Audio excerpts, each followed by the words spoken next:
आज आपका विषय रहेगा कविता के बहाने। यहाँ कुंवर नारायण द्वारा रचित कविता कविता के बहाने में बताया गया है कि कविता की तुलना, जो हम कवि कविता रचता है उसकी तुलना चिड़िया, फूल और बच्चे से की गई है। लेकिन उनकी एक सीमा रेखा है।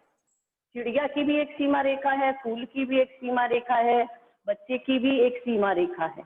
लेकिन कुछ गुणों में जो कविता है वो बच्चे के समान बताई गई है। अब एक एक को अगर हम करके लें तो चिड़िया से उसकी तुलना की गई है। चिड़िया भी उड़ती है, चिड़िया की उड़ान को देखकर कविता भी उड़ना चाहती है।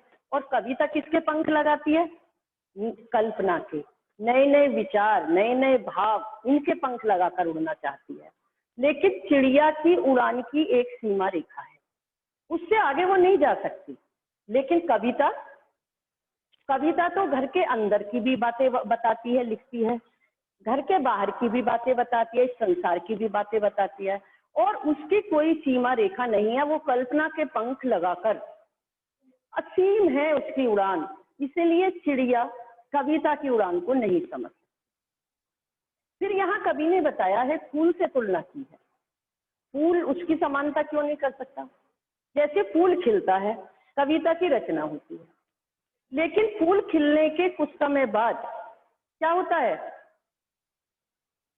सुगंध देता है, सबको खिलता है, सुगंध देता है, लेकिन कुछ समय बाद वो, एक निश्चित समय के बाद वो मुरझाने लगता है, और मुरझाकर सूखने लगता है, झड़ जाता है, मिट्टी में मिलकर समाप्त हो जाता है। अर्थात उसकी परिणति है, समाप्ति है। लेकिन यदि कविता एक बार रची जाती है तो वो कभी समाप्त नहीं, बिना मुरझाए महकती रहती है। हर पढ़ने वाले को वो रस प्रदान करती है। तीसरा, इसकी तुलना की गई एक बच्चे से। जैसे बच्चा अपने खेल में, उसके खेल में कोई सीमा रेखा नहीं होती। वो ये नहीं देखता ये बच्चा जो मेरे साथ खेल रहा है किस जाति का है, धर्म का है, जहां मैं खेल रहा हूँ वो घर किसका है, अमीर का है, गरीब का है, हिंदू का है, नहीं। वो सबसे अलग होकर उसका केवल मकसद क्या होता है? खेल। सब घर उसके लिए एक समान होते हैं। उसी तरह कविता किसी में कोई भेदभाव नहीं करती। उसे जो भी पढ़ेगा, जो भी सुनेगा, सबको समान रूप से आनंद प्रदान करती है। इस घर मतलब वो सब घर एक कर देने के माने क्या है? किसी में कोई भेदभाव ना करना। इसी प्रकार कविता ये नहीं कहती कि मुझे केवल अमीर पढ़ेगा तो मैं उसे रस दूंगी, आनंद दूंगी, नहीं। गरीब पढ़े, अमीर पढ़े, हिंदू पढ़े, मुस्लिम पढ़े, कोई भी पढ़े, ऊंची जाति का, नीची जाति का, वो सबको समान रूप से रस प्रदान करती है। बच्चे के समझ, जैसे बच्चे को केवल खेल से मतलब होता है, उसके लिए सब घर एक समान है, बहुत अच्छा घर है, बहुत खराब, इससे कोई मतलब उसका नहीं होता। तो यहाँ कविता की तुलना एक चिड़िया से, एक फूल से और एक बच्चे से की गई है। अब सबसे पहले देखिए आप चिड़िया वाली बात। कविता एक उड़ान है चिड़िया के बहाने। जैसे चिड़िया उड़ती है, चिड़िया की उड़ान को देखकर कविता भी उड़ना चाहती है। और वो किससे उड़ती है? कल्पना के पंख लगाकर उड़ती है। नए नए विचार, कल्पना क्या है? नए नए भाव, नए नए विचारों से वो कल्पना भी उड़ती है। तो चिड़िया की तुलना किससे कर दी गई? कविता से। कविता की तुलना किससे कर दी गई? चिड़िया। किस चीज को देखकर? उसकी उड़ान को देखकर। चिड़िया पंखों से उड़ती है, उड़ान भरती है, और कविता कल्पना से उड़ान भरती है। कविता की उड़ान भला चिड़िया क्या जाने, लेकिन चिड़िया कविता की उड़ान को नहीं समझ सकती। क्यों नहीं समझ सकती? बाहर भीतर, इस घर उस घर, कविता के पंख लगा उड़ने के माने चिड़िया क्या जाने। जो कविता है, चिड़िया की तो एक सीमा रेखा होती है, ससीम है, सीमा रेखा है। लेकिन जो कविता है वो घर के अंदर की भी होती है, घर के बाहर इस संसार से संबंधित भी होती है। वो कविता कल्पना के पंख लगाकर अनंत ऊंचाइयों तक उड़ती है, और चिड़िया की एक सीमा रेखा है। इसीलिए चिड़िया कविता की उड़ान को नहीं समझ, क्योंकि चिड़िया की उड़ान कैसी है? ससीम। ससीम कहते हैं जिसकी सीमा है। और कविता की उड़ान कैसी है? असीम, जिसकी कोई सीमा रेखा नहीं। तो चिड़िया कविता की उड़ान को नहीं समझ सकती। अब दूसरी तुलना उन्होंने किससे की है? कविता एक खिलना है फूलों के बहाने। कविता की रचना की जाती है और फूल खिलता है। कविता का खिलना भला फूल, लेकिन कविता की रचना को फूल नहीं समझ सकता। क्यों नहीं समझ सकता? बाहर भीतर इस घर उस घर बिना मुरझाए महकने के माने फूल क्या जाने। जो कविता रची जाती है घर के अंदर घर के बाहर इस संसार से संबंधित और बिना मुरझाए निरंतर महकती रहती है। जैसे फूल खिलता है, कुछ समय के बाद मुरझा जाता है, निश्चित समय के बाद झड़ जाता, सूख जाता है, झड़ जाता है, मिट्टी में मिल जाता है, समाप्त हो जाता है।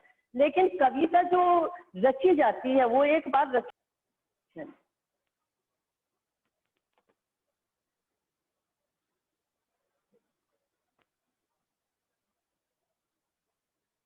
हाँ, तो इसकी तुलना किससे की गई है? इसकी तुलना की गई है फूल से। जैसे फूल खिलता है, कविता की रचना होती है, लेकिन फूल की एक सीमा होती है। कुछ समय बाद वो मुरझा जाता है, मुरझाने के बाद सूख जाता है, झड़ जाता है, समाप्त हो जाता है। लेकिन कविता निरंतर एक बार रचना होने के बाद अनंत काल तक बिना मुरझाए महकती रहती है। इसीलिए कवि जो फूल है वो कविता के बिना मुरझाए महकने को नहीं समझ सकता। और तीसरी तुलना उन्होंने किससे की है? कविता एक खेल है बच्चों के बहाने। बाहर भीतर यह घर वह घर सब घर एक कर देने के माने बच्चा ही जाने। बच्चे से की गई है। बच्चे में जो खेलने की ऊर्जा होती है, कविता में रचनात्मक ऊर्जा होती है। दोनों में ऊर्जा होती है। जैसे बच्चे के लिए सभी घर एक समान होते हैं, वो किसी घर में कोई अंतर नहीं करता। खेलते समय उसके लिए सब घर एक जैसे होते हैं, चाहे वो अमीर का है या हिंदू का है, मुस्लिम का है, गरीब, उससे कोई मतलब उसका नहीं होता। उसका मतलब सिर्फ खेल से होता है। खेल के समय उसके लिए सब घर एक समान होते हैं। इसी प्रकार कविता किसी में कोई भेदभाव नहीं करती।